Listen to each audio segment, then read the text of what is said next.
हुकूमत हिंदुस्तान को ज़्यादा रिस्पॉन्सिबल बिहेव करना चाहिए था। अपनी पोजीशन का नाजायज़ इस्तेमाल करना एक बहुत ही बदकिस्मती है और इतने बड़े मुल्क का। सवाल तो उठेंगे। तो 10 मिनट के अंदर उनके चैनल्स डिफेंस सोर्सेज ने ये कह दिया कि 4 दहशतगर्द थे और उसमें से 2 पाकिस्तानी थे और 2 कश्मीरी थे। जो हमारी एयरफोर्स है इसने ऑलरेडी स्ट्रेटेजाइज टारगेट्स कर लिए हुए हैं टीयर वाइज। दैट मीन्स अगर आप यहाँ आएंगे मारने के लिए, हम यहाँ जाएंगे मारने के लिए। प्रोग्राम में आगे बढ़ते हैं, बात कर लेते हैं भारतीय प्रोपेगेंडे की। तो पहलगाम का झूठा ड्रामा आखिरकार मोदी हुकूमत के गले पड़ गया।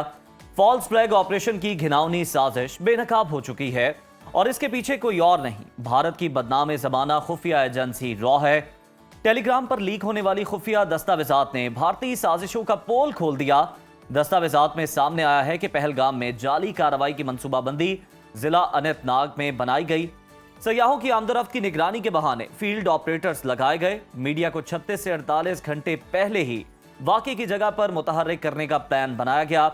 लीक दस्तावेजात के मुताबिक हमले के 2 से 4 घंटे के अंदर AI सिस्टम के तहत गवाहों के बयानात लेने का मंसूबा था।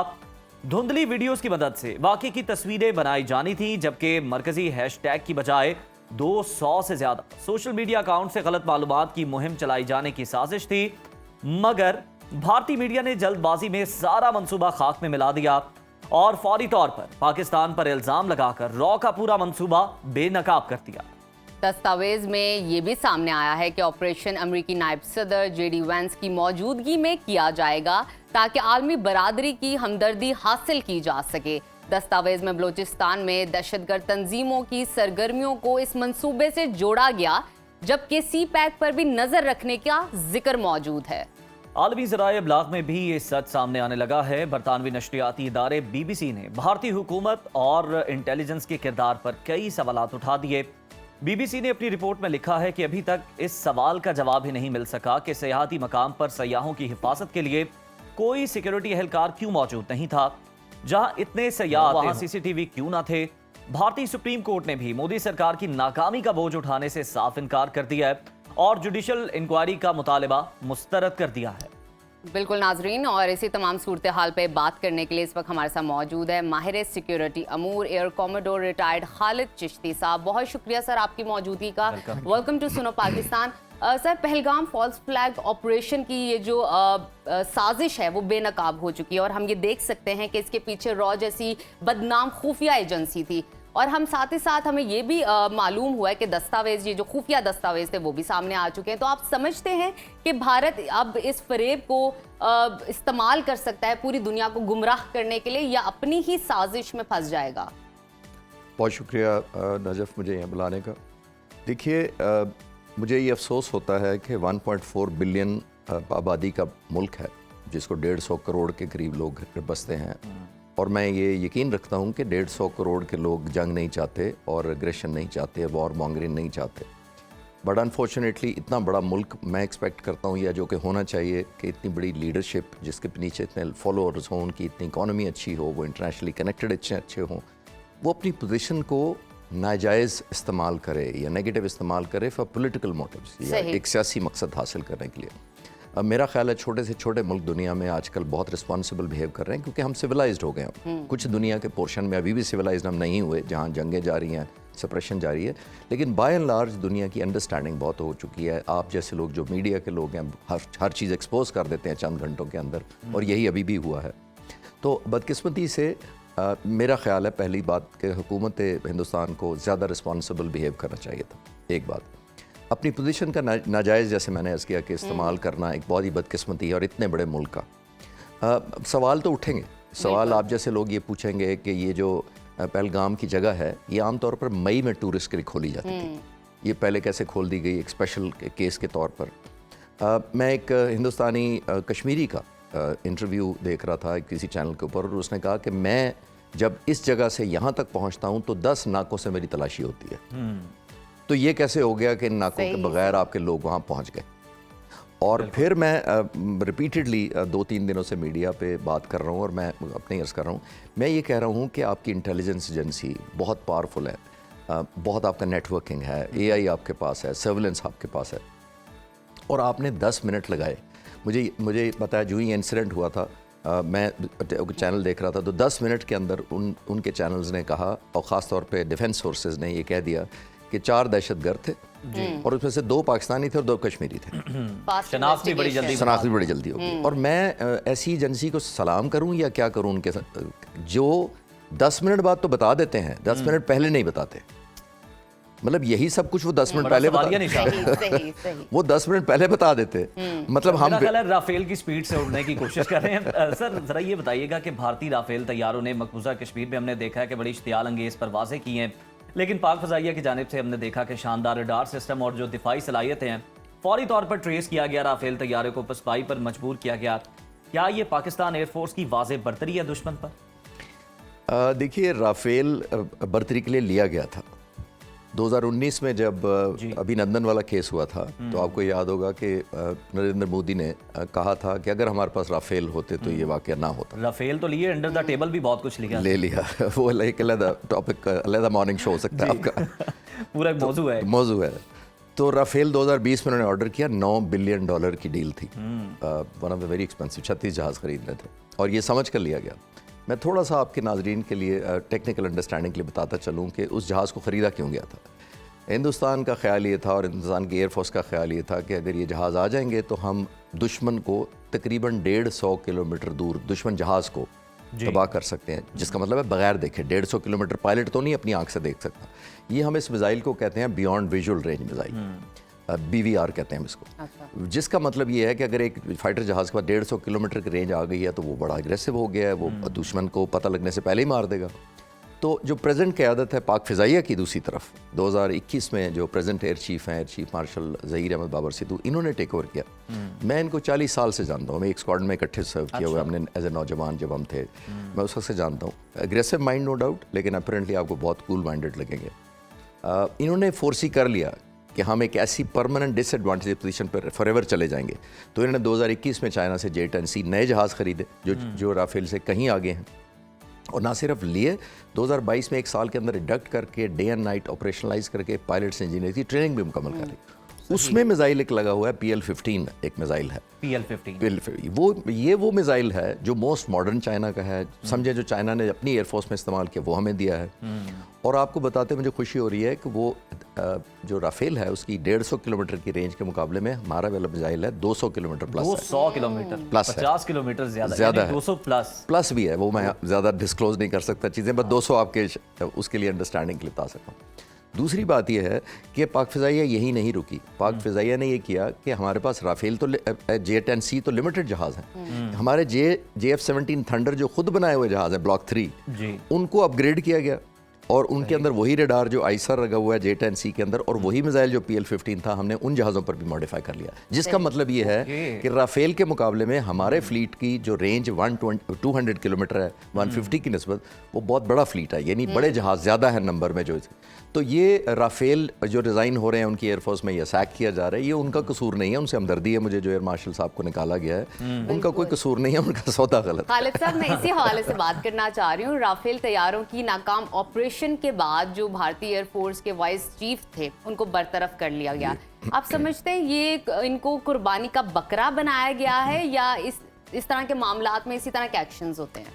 देखिए, ये जो हुआ है, मैं मैच्योर रिटायर्ड ऑफिसर के तौर पे मैं कोई जंप नहीं करना चाह रहा कंक्लूजन कि यही वजह है, किसकी इनएफिशिएंसी है। बट अगर जहाज़ की वजह से फायर किया जाता है तो अनफेयर है, बिकॉज जहाज़ उन्होंने नहीं खरीदे थे, पहली बात ये है। हाँ, एम्प्लॉयमेंट अगर कोई फॉल्टी हुई है, जो कि अभी हुकूमत कभी भी नहीं बताएगी हिंदुस्तान की हमारे एम्प्लॉयमेंट फॉल्टी हुई है, क्योंकि हमारे, और एक मैं नाजरीन को एक थोड़ी सी अंडरस्टैंडिंग क्लियर करता चलूँ आपके।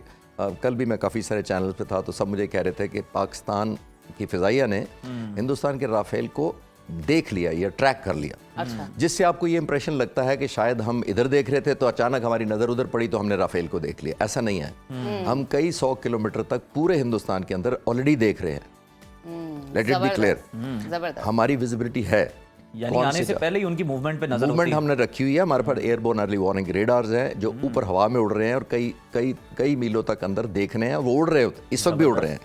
और हमारी फ़िज़ाइया ऐसी है, हमें प्राइड के साथ मैं कहना चाह रहा हूँ कि जिसने इस धमाके ये जो इंसिडेंट हुआ है उसके बाद जब हिंदुस्तान ने ऐलान किया हम बदला लेंगे, तो 6 से 8 घंटे के अंदर पूरी एयरफोर्स पूरे पाकिस्तान में वॉर स्टेटस पर चली गई थी, डिप्लॉय कर चुकी थी। यानी जहाज़ हमारे गिलगित बल्तिस्तान से लेकर समंदरों तक पहुंच चुके थे।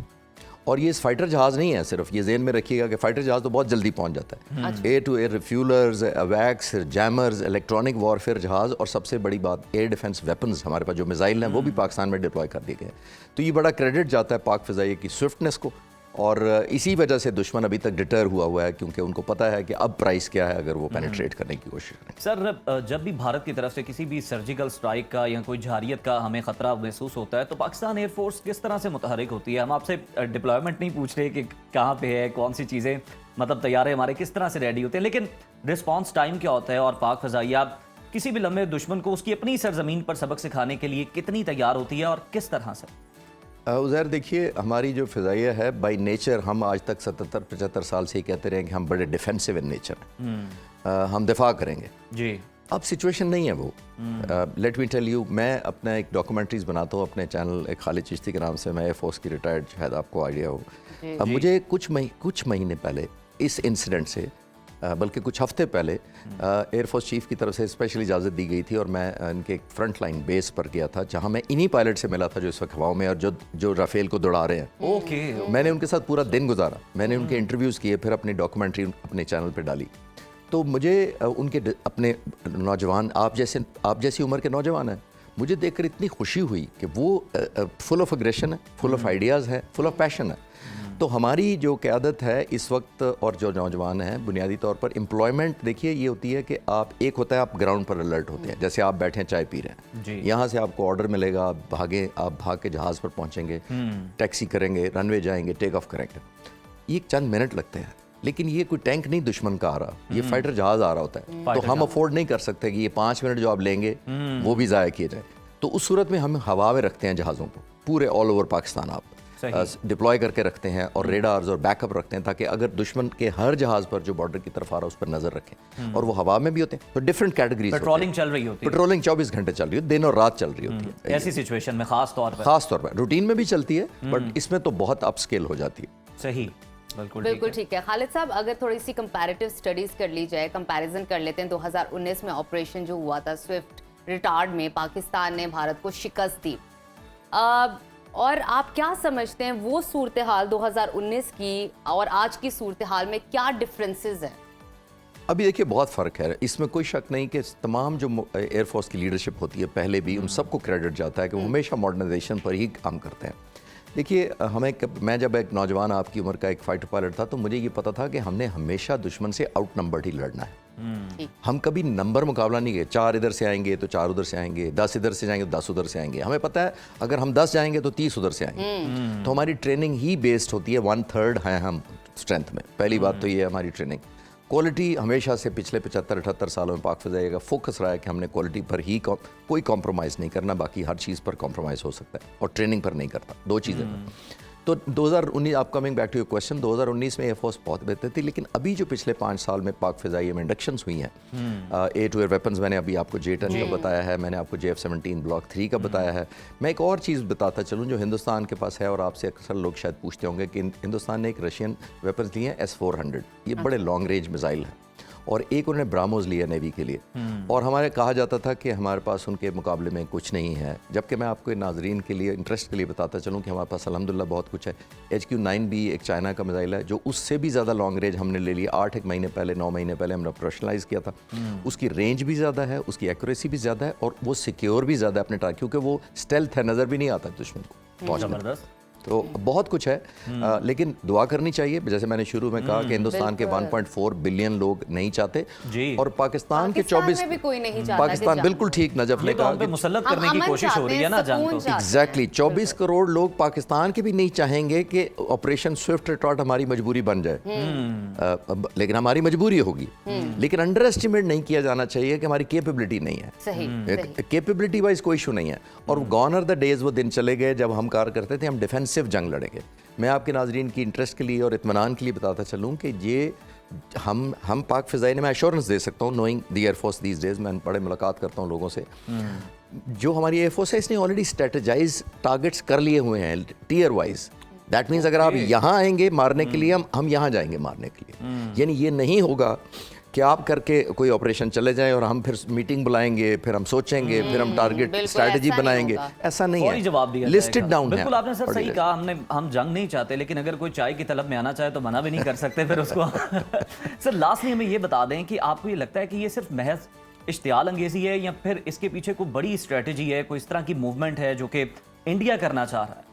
देखिए, इतना बड़ा मुल्क जब इतनी हाइप क्रिएट करता है तो उसके पीछे उसके पॉलिटिकल, डिप्लोमेटिक, मिलिट्री ऑब्जेक्टिव्स तो होते हैं, बिकॉज इतने लोगों को आपने हॉस्टेज बनाया हुआ है। 900 उनके चैनल्स हैं, आप जैसे जो मीडिया के वहाँ क्रॉस द बॉर्डर बैठे जी। हैं, मैं तो हिम्मत ही नहीं करता उनको सुनने की। वो लगता है सिर्फ गालियां नहीं दे रहे, बाकी सब कुछ हो रहा है। बिल्कुल ऐसा ही आप लोग बड़ा मेच्योर प्ले कर रहे हैं, आप बड़ा सुकून से मेरे से बात कर रहे हैं, मैं आपको सुकून से जवाब दे रहा जी हाँ। हूँ। उनके जो एनालिस्ट भी आते हैं वो भी ये कहते हैं खाल उधेड़ दो, फलां कर दो। मैंने तो किसी खाल उधेड़ने की बात नहीं की इतनी देर में। मैं ये कह रहा हूँ कि हमें राइट है।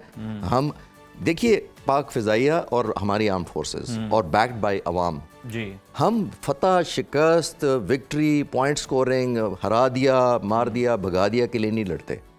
हम लड़ते हैं फॉर आवर सोवरेनिटी। हम लड़ते हैं अपने सर्वाइवल के लिए, हम लड़ते हैं अपनी अना के लिए।